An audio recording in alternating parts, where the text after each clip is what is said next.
My name is Emma. I am 28 years old. I am a nurse. This is my story. I work in a big hospital in the city. The walls are white. The floors are shiny. It always smells clean, like medicine and soap. I like that smell. It smells like helping people. I have been a nurse for 6 years. I love my job. It is not an easy job. Some days are very long. Some days are very sad. But some days are happy. When a sick person gets better and goes home, that is a happy day. I feel good on those days. I feel like I am doing something important with my life. I wear a blue uniform. It is simple and comfortable. My shoes are white and very soft. I walk a lot. The hospital is a very big place with many long hallways. I walk fast. All the nurses walk fast. We have to see many patients. We have to check on them. We give them their medicine. We talk to them. Sometimes, just talking is the best medicine. People in hospitals are often lonely. They are scared. A kind word can help a lot. I try to always have a kind word for my patients. I smile, even when I am tired. A smile can be like a small light in a dark room. My life is simple. I live in a small apartment not far from the hospital. I have a cat named Leo. He is orange and very lazy. He sleeps all day.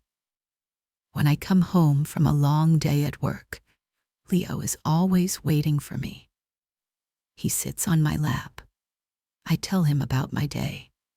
He just listens and purrs. It is very comforting.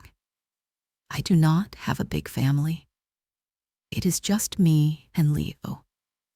So the hospital is like my second family. The other nurses are my friends. We work together. We help each other. We understand each other's tired eyes and happy smiles. In our hospital, there are many doctors. Some are young and still learning. Some are older and very experienced. And then there was Dr. Alistair Blackwood. Dr. Blackwood was not just a doctor. He was a legend. He was the best surgeon in the entire city. Maybe in the entire country. People came from very far away to be his patient. He did the most difficult surgeries. Surgeries on the brain. Surgeries on the heart. Surgeries that other doctors were too afraid to do. Dr. Blackwood was about 50 years old. He had gray hair at the sides. His eyes were very intelligent and very calm. When he walked through the hospital hallways, everyone became quiet. There was an aura of respect around him. He walked with confidence. His hands were famous. They were surgeons' hands. Long, steady fingers. Those hands saved hundreds of lives, maybe thousands. We all looked up to him. The young doctors wanted to be like him. The nurses respected him deeply. I respected him too. I was a little bit scared of him, to be honest. He didn't talk much. He was always focused, always serious. But with his patients, he was different. I saw him talking to a very sick little girl once. He knelt down beside her bed. He spoke to her in a soft, gentle voice. He made her smile. In that moment, he looked like a hero. My days at the hospital were usually the same. A predictable routine. I liked the routine. It made me feel safe. I would arrive in the morning. I would get a report from the night nurse. Then I would start my rounds, checking on patients, giving medicine, changing bandages, helping people eat, answering questions from worried families. The hours passed quickly. But one Tuesday, the routine was broken. One Tuesday, everything changed. I saw something I was not supposed to see, and my simple, predictable life became very, very complicated. It was late in the evening. I was working a double shift. That means I worked for 16 hours. I was very tired. The hospital was quiet. Most patients were sleeping. The bright lights in the hallways were turned down low. The only sounds were the soft beeping of machines and the squeak of my own shoes on the floor. I was finishing my final checks for the night. I had one last patient to see on the surgical floor. To get to his room, I had to walk past the private offices for the senior doctors. These offices were usually dark and empty at this hour. But as I walked down the quiet hallway, I saw a thin line of light coming from under one door. It was Dr. Blackwood's office. That was strange. He usually went home much earlier. I thought maybe he was working on a difficult case. I walked more quietly. I did not want to disturb him. The door to his office was not completely closed. It was open just a little bit, a tiny crack. As I passed, I glanced through the crack. I don't know why. It was not my business. But I was curious. I saw Dr. Blackwood. He was not sitting at his desk. He was standing in the middle of the room. His back was mostly to me. He was wearing his blue surgeon's scrubs. He was holding his right hand out in front of him. He was just staring at it. At first, I didn't understand what I was seeing. Then I looked closer. His hand was shaking. It was not a big shake. It was very, very small. A tiny tremor. But it was there. His fingers were trembling slightly. I watched as he used his left hand to grab his right wrist, trying to make it stop. He held it tightly for a moment. Then he let go. The shaking continued. I saw his shoulders slump. He looked defeated. He looked scared. My own heart started to beat very fast. This was Dr. Alistair Blackwood, the man with the famous, steady hands, the best surgeon in the city. And his hand was shaking. A surgeon's hands must be perfectly still as stone. A tiny shake, a small tremor, could mean the difference between life and death during a delicate surgery.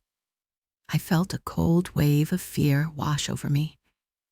I shouldn't be seeing this. This was a secret, a terrible secret. I quickly moved away from the door. I hid in the shadows of the hallway. My back was pressed against the cold wall. I was breathing fast. What did I just see? Was I imagining it? No. It was real. I saw it. He must have heard something. Or maybe he just felt something. He quickly dropped his hand to his side. He turned and looked towards the door. I held my breath. I was terrified he would come out and see me. But he just stood there for a second. then walked over to his desk and switched off the light. The hallway was plunged back into near darkness. A moment later, I heard the click of the door closing properly. I stayed frozen against the wall for a long time, my heart pounding in my chest. The secret was now inside me, and it felt heavy, so incredibly heavy. I couldn't sleep that night. I went home to my quiet apartment. Leo jumped onto my lap, purring, but his comfort didn't reach me. I kept seeing it. Dr. Blackwood's hand, shaking, trembling. I felt sick. What should I do? Should I tell someone? Who would I tell? Who would believe me?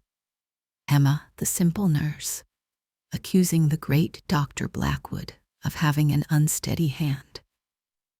They would think I was crazy. They would say I was lying, or that I was just tired and didn't see properly. It could ruin my career. Dr. Blackwood was powerful. He was respected by everyone. If I made an accusation like that and I was wrong, I would lose my job. I would lose everything I had worked so hard for. So I decided to do nothing. I decided to pretend I never saw it. I would keep the secret. I would bury it deep inside and forget about it. It was safer that way. For me. But forgetting was impossible. The next day at work, I couldn't look at Dr. Blackwood in the same way. When I saw him walking down the hallway, my stomach twisted in knots. He looked the same as always, calm, confident, in control. But I knew what was underneath. I knew his secret. I started to watch him. Not obviously, just small, secret glances. I noticed things I never saw before. Small things. When he signed a patient's chart, he did it very quickly. When he picked up a cup of coffee, he used 2 hands. He never used to do that. One afternoon, in the nurse's station, he dropped his pen. It clattered to the floor. He bent to pick it up, and for a split second, I saw his frustration. A dark flash in his calm eyes. No one else seemed to notice. They were all busy, but I noticed. Every small thing was a confirmation of his secret, and the secret inside me grew heavier. My days were filled with a new kind of stress. It was a constant, low-level anxiety. Every time I heard his name, my heart jumped. Dr. Blackwood is scheduled for surgery at 2 p.m. Dr. Blackwood needs this patient's file.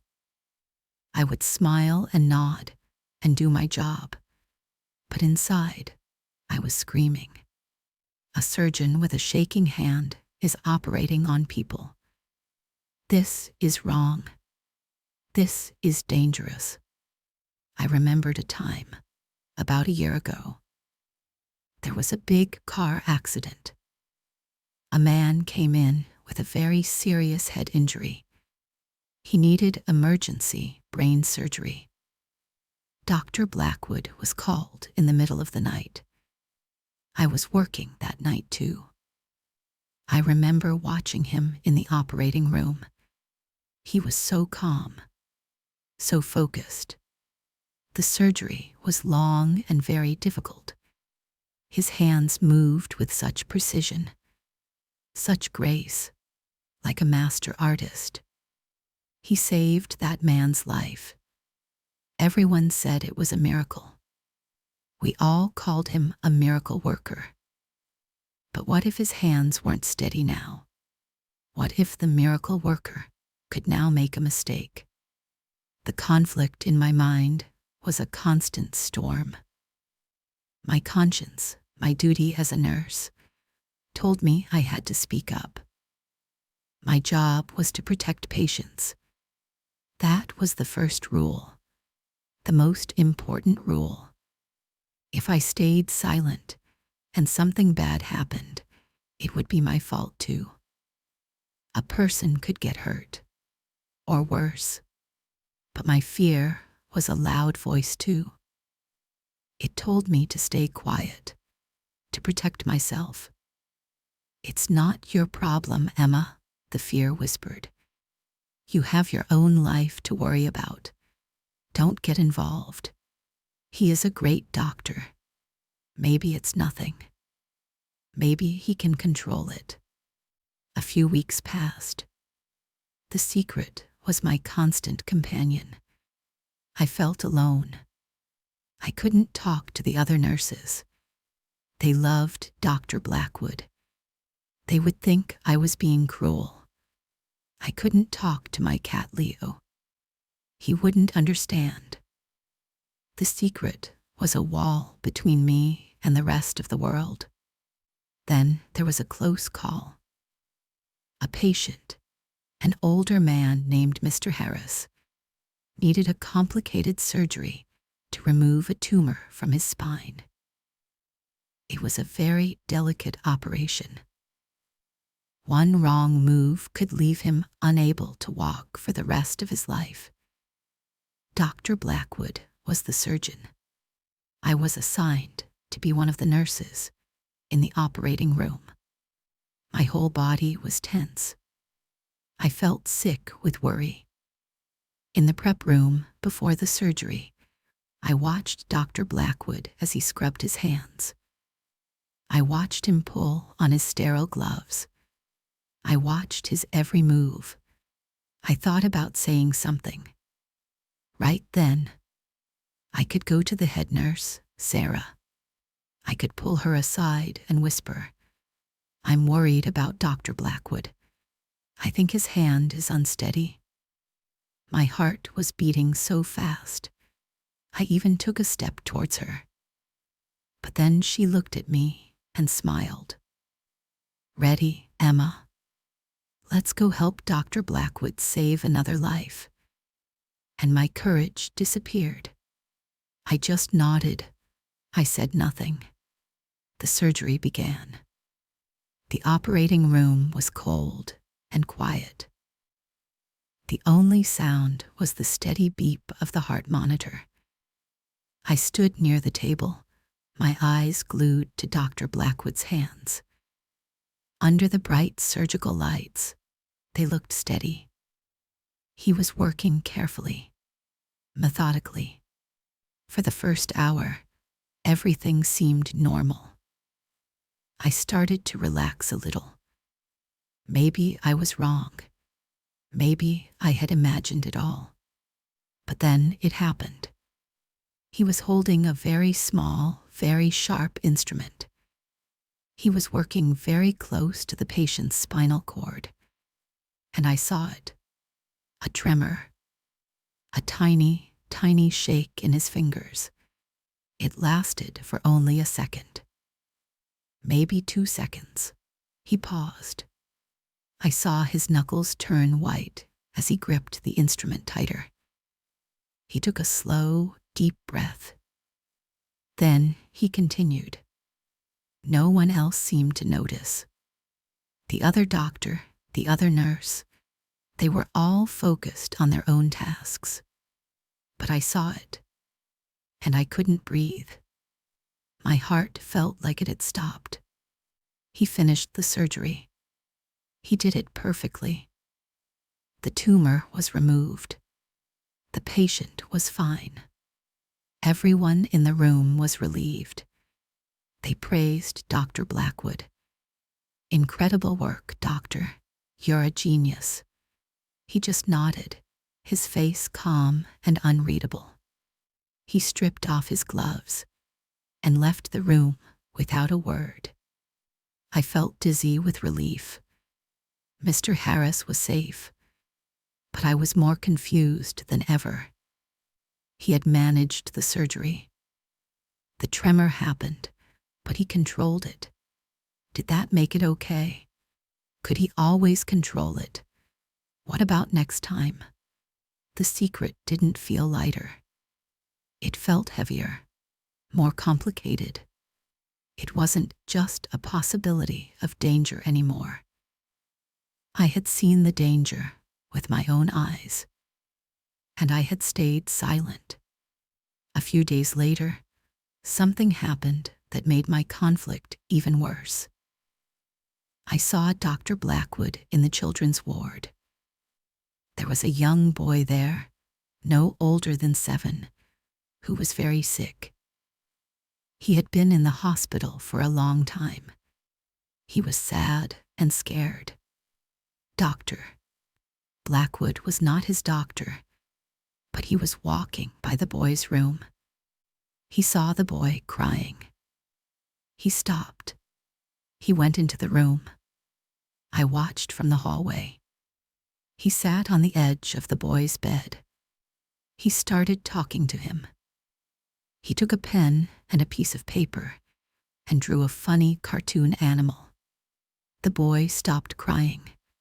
He started to laugh.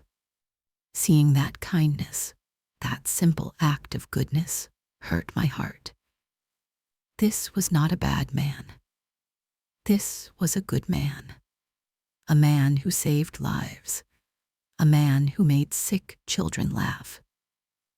How could I be the one to destroy his life, to take away his career, the thing that he loved, the thing he was born to do?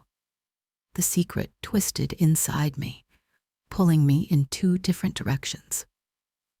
My duty as a nurse, my compassion as a human being.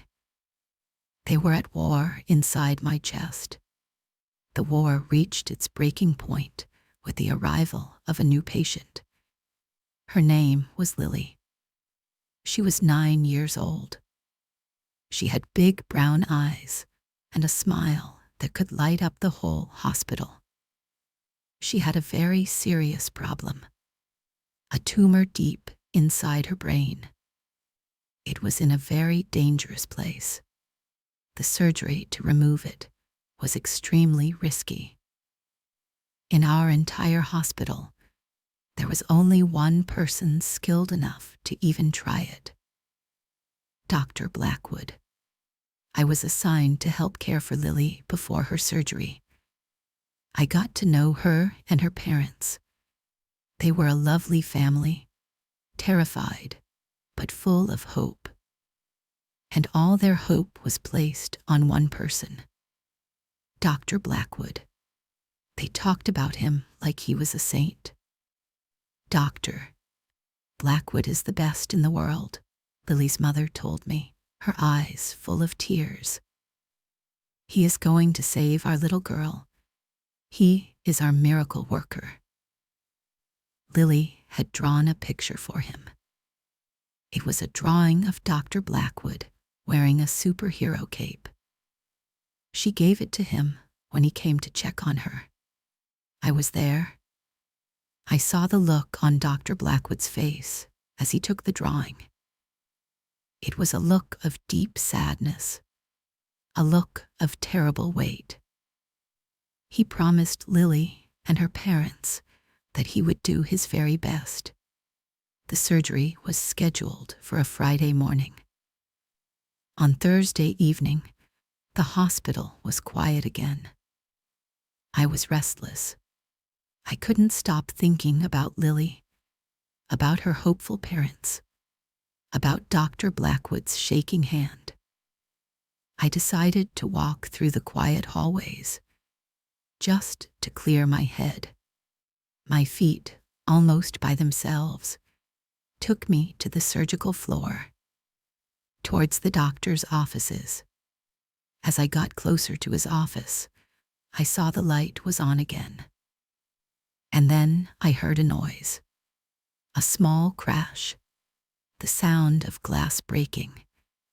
My heart jumped into my throat. I stood frozen for a second. Then I ran to the door. I hesitated. Should I knock? Should I just walk away? I was so scared. But I thought of Lily. I had to know if he was okay. I knocked softly on the door. Dr.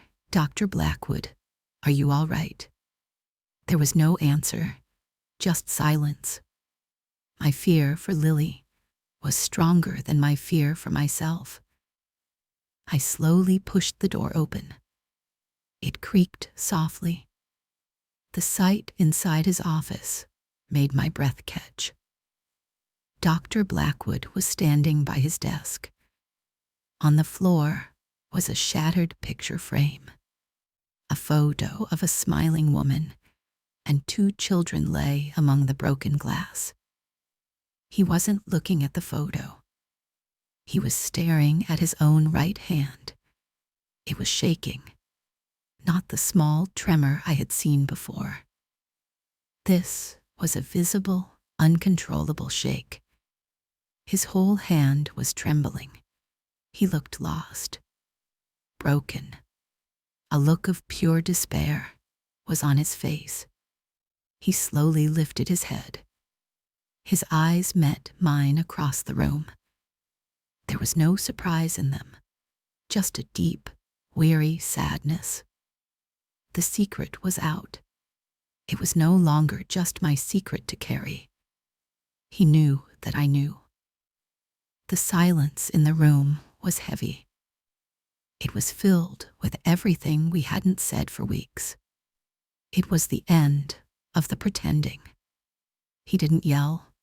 He didn't get angry. He just looked defeated. His shoulders slumped. He gestured to a chair in front of his desk. His voice was quiet, raspy. "Close the door, Emma, please." I stepped inside the office, my legs feeling weak. I gently pushed the door closed. The click of the latch sounded very loud in the silent room.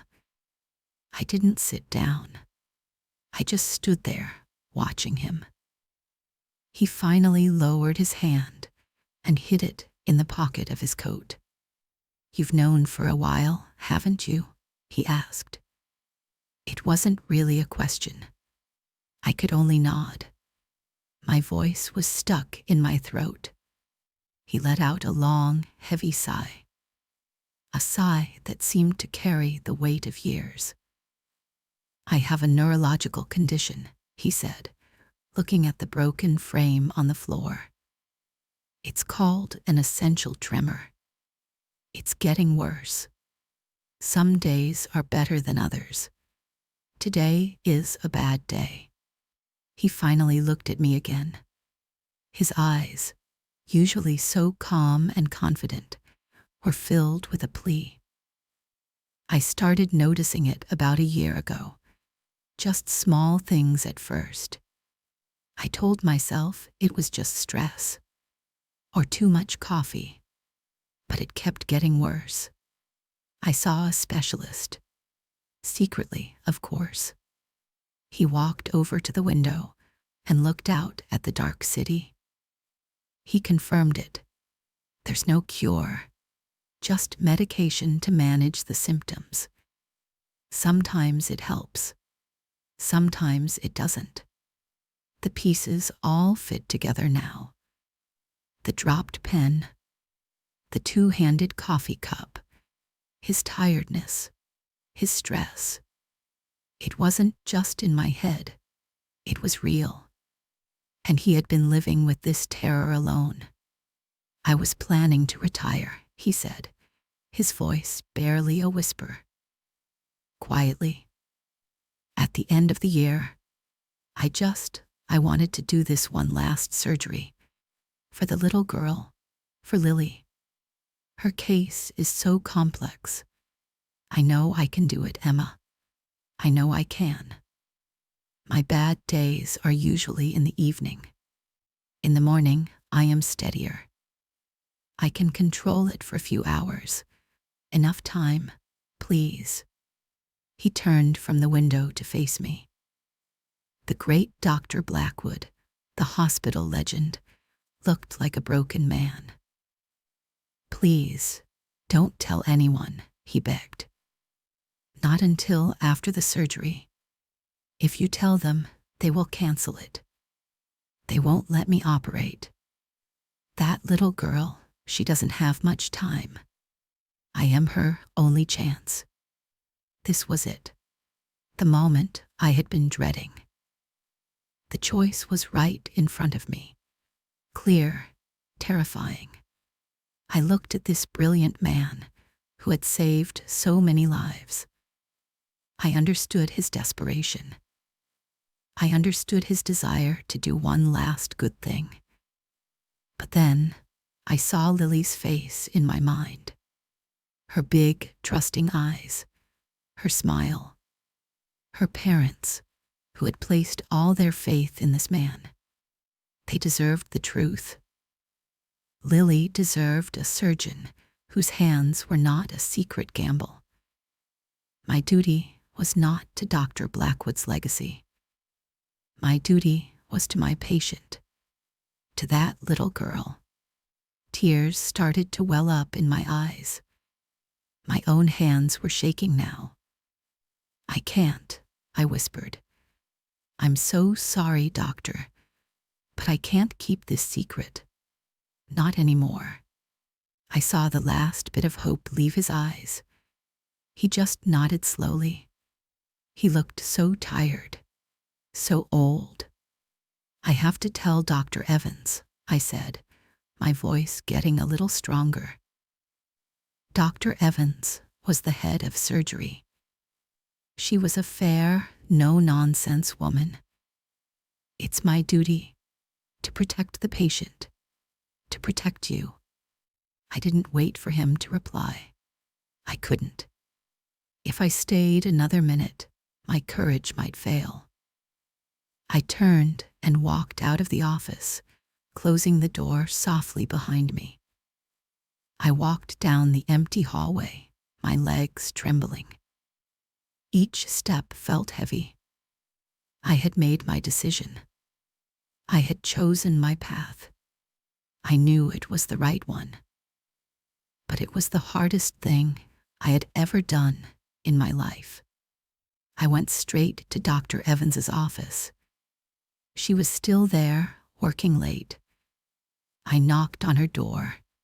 She looked up, surprised to see me.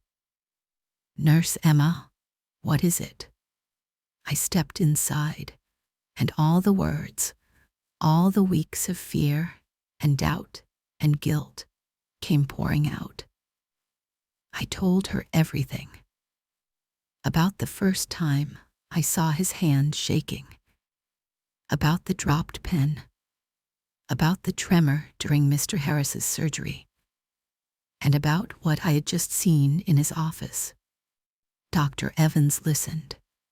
She didn't interrupt me once. Her expression was serious. She just looked at me, her eyes thoughtful. When I finished, the room was silent. I felt empty, scared of what would happen next. You did the right thing, Emma, she finally said. Her voice was calm and firm. This must have been very difficult for you. Go home and get some rest.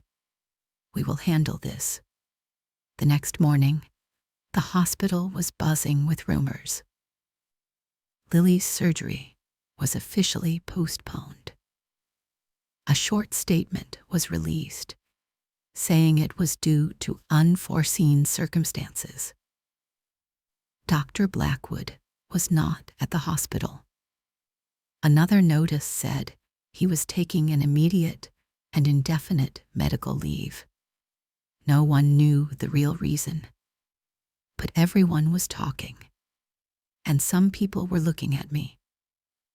I was the last person seen near Dr. Evans's office last night. The whispers followed me down the hallways.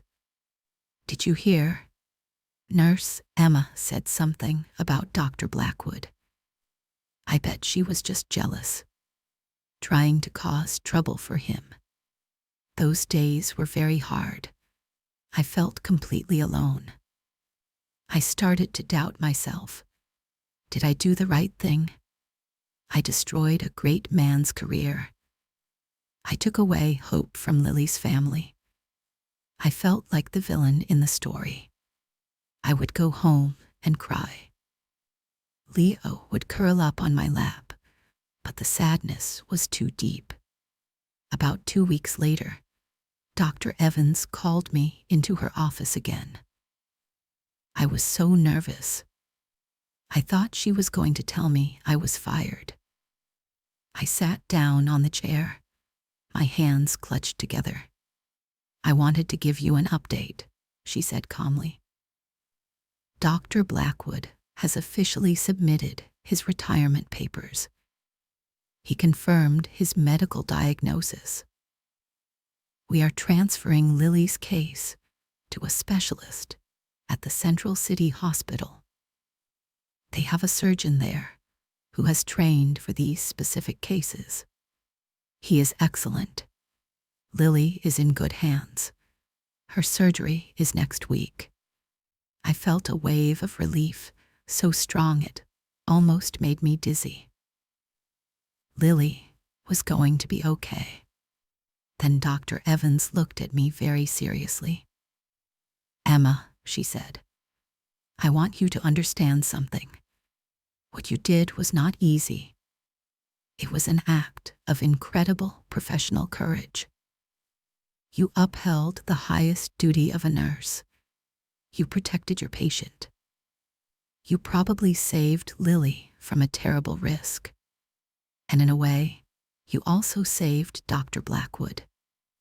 You saved him from himself. You saved him from potentially causing great harm and ending his amazing career in tragedy. You should be proud. Her words were like a healing balm on my worried soul. I had not been wrong. I had done the right thing, the hard thing, but the right thing. A few days after that, I saw him one last time. I was leaving the hospital after my shift. He was walking out of the main entrance, carrying a small cardboard box with things from his office. He looked different. He wasn't wearing his doctor's coat. He was just wearing a simple sweater. He looked older and tired, but there was a new look on his face too. It was peace. The heavy weight was gone from his shoulders. He saw me. For a moment, I thought he would turn away, but he didn't. He walked over to me. Emma, he said. His voice was quiet. Doctor, I replied softly.